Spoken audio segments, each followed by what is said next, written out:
नमस्कार आदरणीय श्रोताहरू, यहाँहरूलाई यस भूतकरको तर्फबाट ध्यान अभिवादन छ। पुनः हामी एक रोचक र सत्य घटना लिएर तपाईँहरूमाझ उपस्थित भइसकेका छौँ। आशा छ हाम्रो पछिल्लो भिडियोलाई मन पराए जसरी नै यस भिडियोलाई पनि मन पराइदिनुहुनेछ र हामीलाई लाइक तथा सब्सक्राइब गरी अगाडि बढ्ने हौसला दिनुहुन विनम्र अनुरोध राख्दै लागौँ आजको घटनाहरूतर्फ। नमस्कार, मेरो नाम तासी बोम्जन लामा र म हाल मकवानपुर हेटौडामा बस्दछु र मेरो घर मकरानचुली गाउँपालिकामा पर्दछ र हाम्रो गाउँपालिकामा सामरी नामक खोला रहेको छ र मेरो यस घटना पनि सोही सामरी नामक खोलासँगै जोडिएको हुनाले मैले तपाईँलाई खोलाको बारेमा पहिला परिचय गराएको हुँ। हुन त यो घटना मेरो बजैले मलाई सुनाउनु भएको हो र यो बजैले सुनाउनु भएको घटना म तपाईँलाई बजैले नै सुनाउनु भएको शब्द अनुसार लेखी पठाएको छु। कुरो 50 वर्ष पहिलेको हो। त्यति बेला म 16-17 वर्षकी लक्का जवान तरुणी थिए र त्यस बेलामा हाम्रो लागि पढाइ भनेको खासै महत्त्वको कुरा थिएन।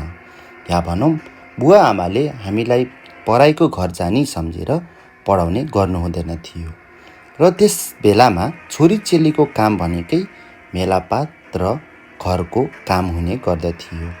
सोही त मेरो प्रत्येक दिनको काम भनेकै बिहान उठेर घाँस लिएर आउने, अनि दिनभरि दाउराको काम कमी छ भने दाउरा लिएर आउने, होइन भने घरकै काम र अरूको मेलापातमा सहयोग गर्ने या आफ्नै खेतबारीमा काम गर्ने हुन्थ्यो। म दिनहुँ सोही रुटिन अनुसार चल्ने गर्थेँ र एक दिन म घाँस काट्न भनेर सामरी खोलाको छेउमा गएको थिएँ। हुन त सामरी खोलामा मसान घाट पनि रहेको छ र त्यस खोला वरपर जुन मानिसको मृत्यु भएको हो र जसलाई जलाइन्छ उसको कपडा पनि सोही सामरी खोलामा फालिने गरिन्थ्यो। हामी कैयौँ पटक घाँस दाउरा गर्न जाँदाखेरि त्यस ठाउँमा मरेको मानिसको कपडाहरू फालेको त देखिन्थ्यो, तर दिनहुँ जस्तो त्यो एकै नासको देखिने भएको हुनाले खासै त्यसमा चासो पनि हुँदैन थियो, किनकि प्रत्येक दिन कोही न कोही मर्ने गर्थे र कोही न कोहीको कपडाहरू हुन्थ्यो त्यहाँ नै। र त्यो कुरा हामीले अब त बाटोमा आवत जावत गर्दा पनि कुनै खालको फरकै नपर्ने किसिमको भइसकेको थियो। र एक दिन म त्यसरी नै हिउँदको बेला हुँदो हो, हिउँदको बेलामा घाँस काट्न गएकी थिए र त्यसरी घाँस काट्ने भनेर बिहानै 5 बजे उठेकी थिए र आफ्नो नित्य कर्म भ्याएर एक गिलास चिया बनाई चिया खाइराखेर म घाँस काट्न गएको थिएँ र त्यसरी घाँस काट्न चाहिँ म सोही सामरी खोलाको छेउमा राम्रो घाँस पाइने हुनाले त्यहीँ घाँस चार्नु पर्यो नि त भनेर गएकी थिए। हुन त सबैजना आफ्नो सँगैको हितैही साथी र सङ्गीहरूसँग घाँस काट्न जाने गर्थे, तर मेरो भने कोही साथीहरू नभएको र मेरो उमेरका साथीहरू पहिले नै बिहे गरी बालबच्चाको आमा बनिसकेका थिए। हुन त त्यस समयमा सानै उमेरमा बिहे गरिने प्रचलन थियो। सोही हुनाले त्यस गाउँठाउँमा लगभग बिहे हुन बाँकी भनेकै म र 1-2 गाउँ परका 1-2 जना चेलीबेटीहरू मात्र रहेका थिए। त्यसै हुनाले म प्रत्येक दिन एक्लै नै गएर घाँसको भारी पुर्याई लिएर आउने गर्दथिएँ। एक दिन बिहान म त्यही सामरी खोलामा घाँस झार्नु पर्यो भनेर गएको थिएँ र त्यसरी घाँस झार्ने क्रममा अचानक जुन ठाउँमा मैले घाँस झारेको छु लगभग त्यसकै 50-60 पाइला अगाडि कसैले मैले जसरी नै गरी घाँस झारिरहेको मैले सुनेँ।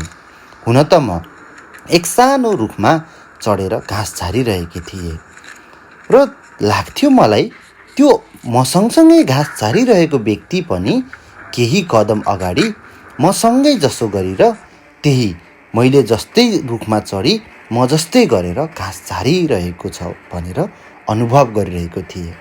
मानौ त्यसले मलाई पछ्याइरहेको छ जस्तो लागिरहेको थियो। केही बेरको घाँस चराएपछि मैले घाँस चारेर सकाएँ र मैले सक्ने बित्तिकै अचानक त्यो व्यक्तिले पनि घाँस चार्न रोक्यो। म भने मनमा नै सोची, होइन को आएछ यतिखेर घाँस चार्न यो ठाउँमा? आयो होलान्, यति मिठो मिठो घाँस छ, गाई बस्तुले मन पराउने, अब जो पनि आउन सक्छ नि भनी सोच्दै मसँग भएको घाँसहरू सबै बटुलेर भारी पुर्याएर घरतिर फर्किएँ। त्यो दिन त यसो त्यसो सबै काम गरेर मैले सकाएँ र जुन मसँग घटेको घटना थियो त्यसलाई पनि मैले सजिलै गरेर भुलिदिएँ। र भोलिपल्ट फेरि दैनिकी न थियो।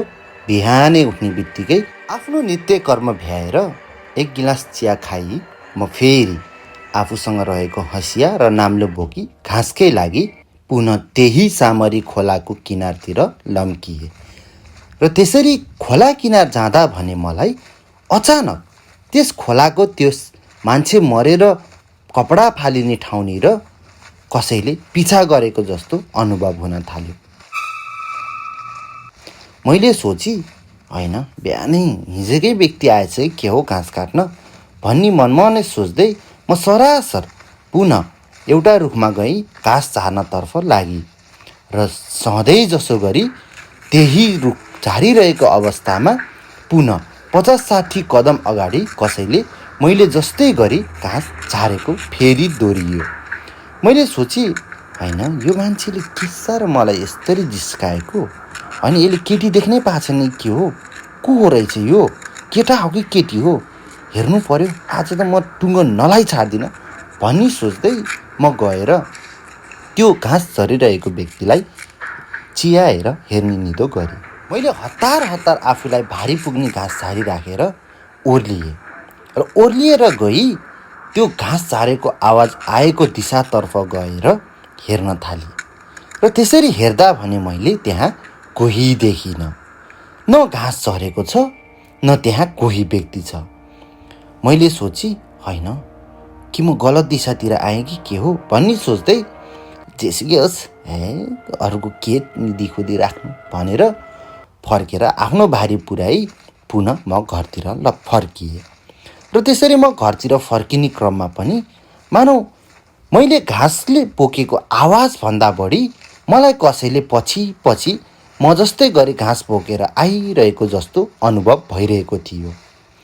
मैले सोची, अब घाँस दाउरा खोज्न त जो पनि आउँछन् होला भन्ने सोच्दै म सरासर अगाडि बढी नै रहेँ। र जब म त्यस सामरी खोलाको त्यस मान्छे मरेको कपडा फाल्ने ठाउँनिर पुगी, या भनौँ मसान घाटको केही कदम अगाडि पुगी, तब त अचानक मलाई पछाडि पिछाइरहेको व्यक्तिको आवाज रोकिन पुग्यो, या भनौँ मेरो पछाडि कोही पनि नरहेको जस्तो भान हुन पुग्यो मलाई। र मैले पनि केही होइन होला भन्ने सोच्दै आफ्नो डर मनमै थमाइराखेर मनमा नै डढाइ भए पनि हतार छिटो पाइला चालेर म घर पुगेँ। र घर पुगेर आफूले ल्याएको त्यस घाँस गाई बस्तुलाई खान दिइराखी घरको नित्य कर्मतिर लागि। र दिनहुँको नित्य कर्म भ्याएर साँझको खानकी समयमा मैले जब यो कुरा मेरो आमा बुवालाई बताएँ, तब आमा बुवाले भन्नुभयो कि होइन कोही घाँस काट्न गएको होलान्, बिहानै जान्छन् यो गाउँलेहरू, सबै आफैले लुटेर लाने जस्तो गर्छन्, केही होइन नानी, यो दाउरा घाँस दाउरा पनि अब त आफ्नै खरबारी एउटा किनेर खर उम्राउनु पर्ने भयो भन्दै मलाई सम्झाउनतिर लाग्नुभयो। मैले नि सोची, हुन पनि हो, गाउँमा घाँस दाउराको कमी, त्यसमाथि होडबाजी लहेर कहिले यसको निवारण होला भन्ने सोच्दै म त्यस रात आनन्दले सुतेँ। र फेरि दिनहुँको नित्य कर्म गरे जसरी नै बिहान घाँस काट्न त्यसै गरी त्यही सामरी खोलाको किनारतर्फ लम्किए। र त्यस किनारमा जाँदा पुनः पहिल्यै जस्तै गरी जति अगाडि म बढ्छु त्यति मलाई कसैले पिछ्याएको अनुभव हुन्थ्यो। र गएर त्यस दिन म घाँस झार्नतर्फ लागि। र त्यस दिन घाँस झार्दा भने म अचानक हत्तानपत्त घाँस झार्न रोकेर तल ओर्ली मलाई आवाज आएको दिशातर्फ लम्किए। जब म त्यहाँ पुगी, त्यहाँ त एक भर्खरको नवजवान युवा, या भनौँ मेरै दौतरी जस्तो युवाले त्यहाँ बसेर घाँसहरू झारेको या बटुलिरहेको जस्तो देखियो। अलि केही कदम अगाडि र हिउँदको समय हुनाले मैले त्यस व्यक्तिको अनुहार त देखिनँ, या मानौ उसले त्यस रुखलाई केही पनि चोट नपुर्याई जमिनभरि पुरै घाँसले भरिएको थियो। मानौ त्यो रुखभरि त घाँस जति काट्यो त्यति पलाउँछ जसरी त्यो रुख त जस्ताको तस्तै थियो, तर भुइँभरि घाँस थियो र त्यो घाँस त्यो व्यक्तिले समेटिरहेको थियो। मैले सोचेँ, होइन किन यसरी यसले कहाँबाट झारेछ यत्रो घाँस, होइन काटेपछि त सकिनु पर्ने हो त भन्दै सोचिरहेको थिएँ। तर उसले भने मतिर नदेखेको हो या मलाई आएको चाल पाएन। उसले आफ्नो भएको त्यो घाँस मभन्दा अर्को दिशातर्फ फर्किएर समेटिरहेको थियो। मैले पनि आयो होला कोही केटाहरू, यो केटाको जात न हो, देख्नै हुँदैन कोही केटीहरू, पिछाइहाल्नु पर्ने भन्दै मनमा नै कड्किएर आफ्नो कामतिर लागे र आफ्नो भारी पुर्याई म फर्किनुतिर लागे। जसरी नै म अगाडि बढ्थेँ त्यसै गरी मेरो पिछा त्यो केटा भनौँ या कोही नै अरू मेरो पछि आइरहेको जस्तो अनुभव हुन्थ्यो। मानौ मलाई पिछ्याइरहेको छ, मलाई छोड्नै चाहँदैन। म केही कदम अगाडि जान्थेँ, फेरि फरक्क पछाडि फर्केर हेर्थेँ, तर त्यहाँ कोही हुँदैन थियो। फेरि केही कदम अगाडि जान्थेँ, त्यसै गरी मेरो पछाडि सरक घाँस बोकेर आएको जसरी कोही आइरहेको हुन्थ्यो। तर म अचानक रोकिएर पछाडि हेर्थेँ, पछाडि कोही हुँदैन थियो। यो देखेर भने मलाई निकै नै डर लागिसकेको थियो, किनकि त्यस सामरी खोलाको त्यो मसान घाटनिर मानिसहरूलाई तर्साउँछ रे भन्ने कुरा चाहिँ मैले निकै पहिलादेखि या भनौँ म सानै हुँदादेखि सुनिआएको थिएँ। सोही हुनाले अचानक मेरो मनमा एक प्रकारको विचित्रको डर पलाएर आयो। म त्यो डरको कारणले हो या मेरो पछाडि कोही आएको नदेखेर म त्यसपछि भने सरासर हिँड्न छाडेर आत्तिएको भावमा दौडिँदै घरतिर लागे र घर पुगी घाँसको भारी बिसाई गाईबस्तुलाई घाँस खान दिई त्यसपछि घरको नित्य कर्मतिर लागि र खानासाना सबै पकाएर आमा बुवालाई खान दिई त्यो दिन भने हामीले मकै घोडेर बिताइयो र दिनभरि मकै घोडी साँझको नित्य कर्म भ्याई खाना खाने बेलामा मैले फेरि त्यही कुरा सुनाएँ र त्यो कुरा सुनाउँदा भने मेरो आमाले भन्नुभयो कि त्यस सामरी खोलाको मसान घाटनिर त तर्साउँछ भन्ने कुरा मैले पनि सानैदेखि सुनेको हो, खोइ हामीलाई त आजसम्म तर्साएन, तर मेरो बुवा आमालाई चाहिँ तर्साएको थियो रे है। हेर नानी, त फेरि हिउँदोको बेला बिहानै जान्छेस्, रात छिप्पिरहेकै हुन्छ हेर, अलि विचार गरेछ है नानी भन्दै मलाई सम्झाउनु भयो। त्यसैमा मेरो बुवाले पनि थप्नुभयो, नानी त्यो सामरी खोलामाथि देवी घाटतिर पनि तर्साउँछ अरे, अनि त्यो सामरी खोला अलि पर त्यो लुगा फाल्छ नि मरेको मान्छेको, त्यहाँ त बेला बेलामा मसान देखिने कुरा पनि गर्छन् है मान्छेले भन्दै सम्झाउनु भयो। र मैले त्यस दिनपछि भने बिहानै सबैले उठेर घाँस काट्न जान छोडिदिए, किनकि मलाई पनि त्यहाँ जान निकै डर लागिरहेको थियो। र यसरी लगभग महिना दिन जति बितिसकेको थियो। म बिहान 7-8 बजेतिर मात्रै उठ्थेँ र गाउँले कोही छरछिमेकहरू रहे मात्रै घाँस काट्न जाने, होइन भने नजिकै खोल्छातिर गएर घाँस काटी ल्याउने गर्दथे। र 1-1.5 महिना बितिसकेपछि भने एक दिनको कुरा हो, सायद त्यो दिन लोसारको समय परेको थियो। सोही हुनाले हामीलाई आस्याङले बोलाउनु भएको थियो र घरमा विभिन्न काम परेका र परपाउना पनि आउने भएकाले आमा बुवा भने जान मान्नु भएन। अनि आमाले भन्नुभयो, हेर छोरी, अब लोसार जस्तो चाडमा आस्याङले बोलाइसक्नुभयो, तँ जसरी भए पनि जा है, आस्याङ रिसाउँछ, फेरि तेरो आस्याङले रिसायो भने फेरि पछि यता आउन मान्दैन भन्दै मलाई जसरी पनि मामाकोमा पठाउने निदो गरिसक्नु भएको थियो। र त्यसै दिन म साँझ 6-7 बजेतिर आमाले राखिदिनु भएको कुम्लो काम्लो या भनौँ पिठो मकै कोदो यी सबै बोकेर मामाकोमा जाने भनी हेतौडा मामाहरू तल बजारमा बस्ने भएकाले हेतौडा बजारतिर लम्किए। अब लोसार हिउँदो बेलातिरै हुने भएकोले त्यतिखेर पनि 6-7 बजे भनेकै लगभग रात छिप्पिसकेको थियो। म सरासर त्यस दिन अगाडि आफ्नो मामाको घर जाने बाटो पछ्याउँदै सोही सामरी खोला र सामुदायिक वनतर्फ लागिरहेको थिएँ। जसोतसो सामुदायिक वन त कटी र सामुदायिक वन अलि तल झरेर त्यसै खोलाको किनार हुँदै हामी हिँड्नुपर्ने थियो। त्यस बेलामा हुन त अहिले बाटोहरू धेरै बनाइसके, अब त गाडी पनि सहजै पाइन्छ, तर त्यस बेलामा बाटो भनेकै खोला किनार र जङ्गल बिचतिरबाट हुने गर्दथ्यो। त्यही हुनाले म सोही सामरी खोलाको किनार अगाडि बढिरहेको थिएँ। तर अचानक जब म त्यस सामरी खोलाको मरेको मान्छेको कपडा फाल्ने ठाउँनिर पुगेँ, त्यहाँ पुग्दा त एकजना लक्का जवान केटा मलाई बाटोमा कुरिरहेको जसरी बसिरहेको थियो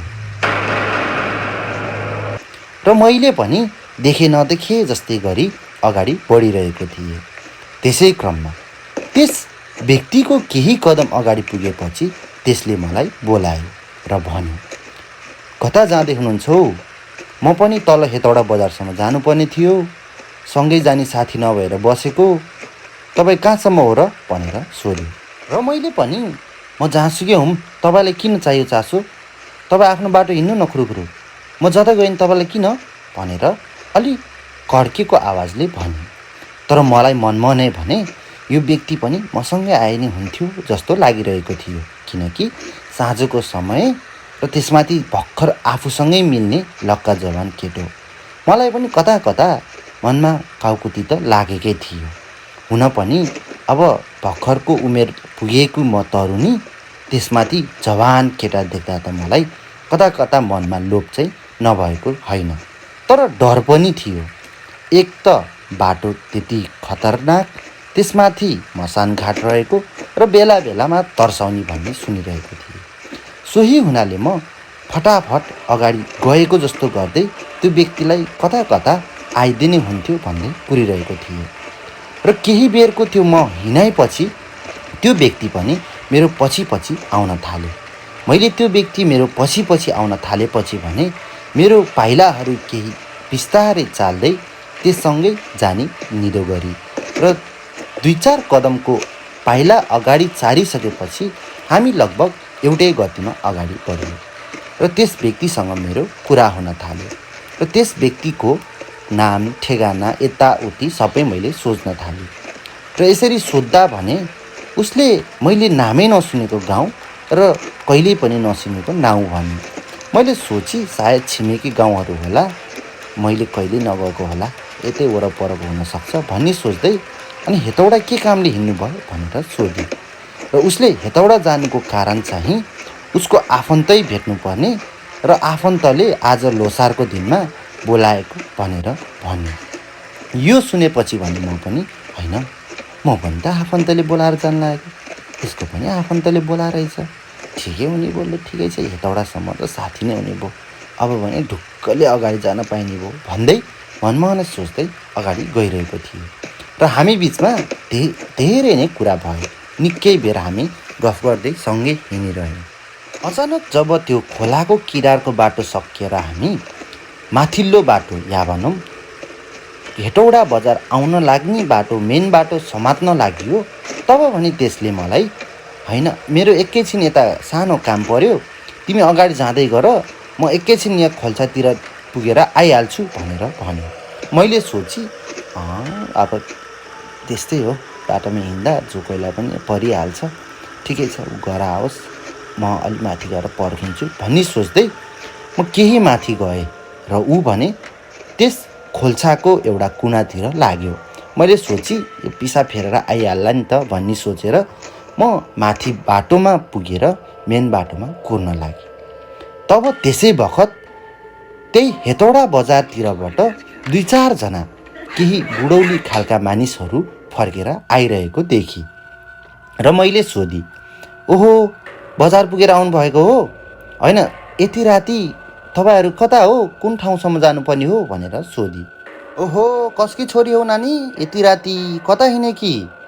हामी त रासन पानी लिएर हामी माथि चौकी टोलसम्म जाने नि नानी, तिमी कहाँ हिँडेकी नि यति राति भनेर सोध्नुभयो। र मैले पनि म मेरो आस्याङले बोलाउनु भएर हेटौडा बजारसम्म लागे कि भनेर सुनाएँ। र त्यस बाजेहरूले भन्नुभयो, ओहो नानी, होइन यो बाटो त नि एक्लै हिँड्न तिमी कसरी सक्यौ ह? यो त निकै खतरनाक बाटो हो नि, कसरी हिँड्यौ ह? हामी त एक्लै हिँड्न सकिँदैन, तिमी झन् एक्लै हिँडेछौ त यति राति पनि भनेर भन्नुभयो। र मैले भने, कहाँ म एक्लै हुनु, ऊ त्यहाँ पर त्यो खुर्पेसँगबाट एकजना व्यक्ति मेरो पछि पछि आएको थियो, उसँगै म गफ गर्दै आएको, अहिले ऊ तल त्यहाँ खोल्सातिर छिरेको छ भनेर भने। सायद मैले यो कुरा भन्न हुँदैन थियो पनि होला, किनकि भर्खर जवानीमा लागेकी भर्खरकी केटी, त्यसमाथि कोही केटासँग आएको छु भन्दा नराम्रो सोच्लान् कि भनेर पनि सोचेको थिएँ। तर त्यस बुढाखाडा व्यक्तिले मलाई सोधेको र सोझै प्रश्न आएको हुनाले मैले पनि सोझै उत्तर दिएँ। र ती व्यक्तिहरूले भने, को व्यक्ति, को मान्छे ह, कस्तो देखिन्थ्यो, कहाँ छ, खोइ भनेर भन्न थाले। र मैले त्यही खोल्सामा गएको छ, आइहाल्ला नि भने। र केही बेर उहाँहरू त्यहीँ विश्राम गरेर मसँगै गफ गर्नुभयो। लगभग 20-25 मिनट त्यसरी गफ गरेर बस्दा पनि त्यो व्यक्ति भने आएन। जो खोल्सामा गएको थियो सायद ऊ त्यतै बिलाइसकेको थियो होला।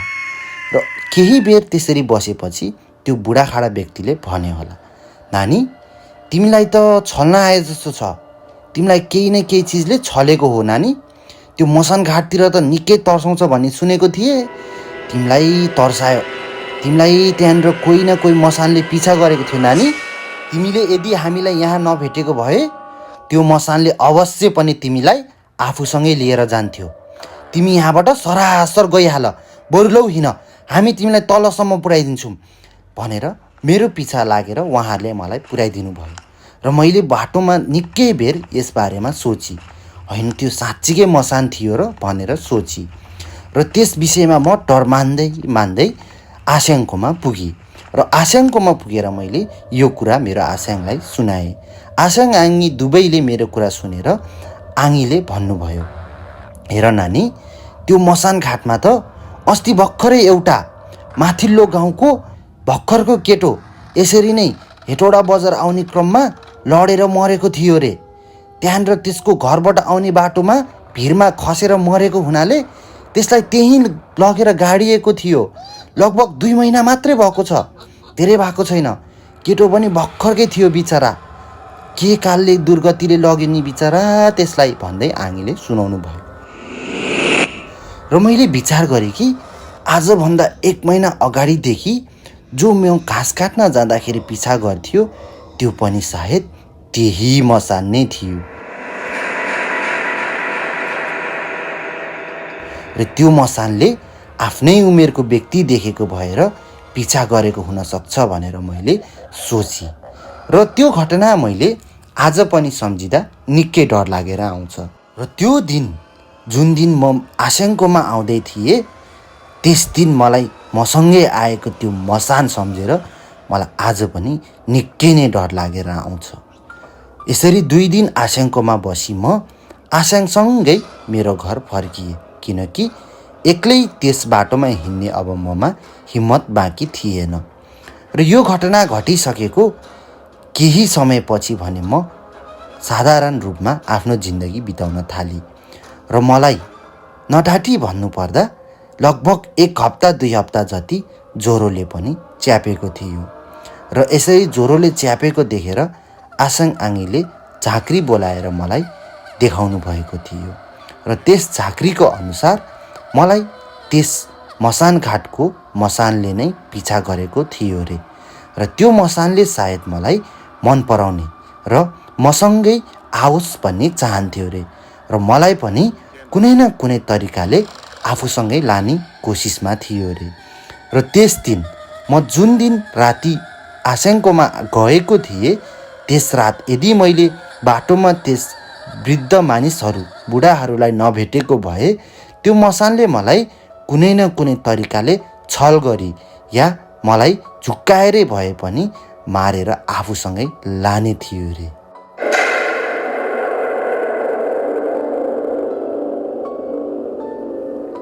हस् त श्रोताहरू, तपाईँहरूलाई यो हाम्रो आजको सत्य घटना कस्तो लाग्यो कृपया हामीलाई तल कमेन्ट गरेर जानकारी दिनुहोला।